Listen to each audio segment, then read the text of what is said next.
বন্ধুরা, জানেন কি শ্রীকৃষ্ণের মাথায় ময়ূরের পালক থাকে কেন?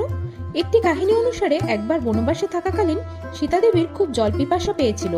তখন শ্রী রামচন্দ্র বনের মধ্যে চারিদিকে জলাশয় সন্ধান করতে থাকেন দেবী সীতার তেষ্টা মেটাবার জন্য।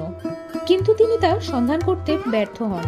তখন একটি ময়ূর সেখানে উপস্থিত হয়ে শ্রী রামচন্দ্রকে বলেন, অনেক দূরে একটি জলাশয় রয়েছে, তবে সেই জলাশয়টি একা শ্রী রামচন্দ্রের পক্ষে খুঁজে পাওয়া সম্ভব না।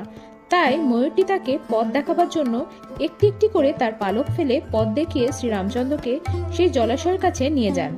যেহেতু ময়ূরের পালক কেবলমাত্র একটি নির্দিষ্ট সময়েই ঝরে পড়ে, কিন্তু ময়ূর এখানে জোর করে তার পালক ছড়িয়ে ফেলে, তাই জলাশয়ের কাছে এসে ময়ূরটি মৃত্যু মুখে ঢলে পড়ে।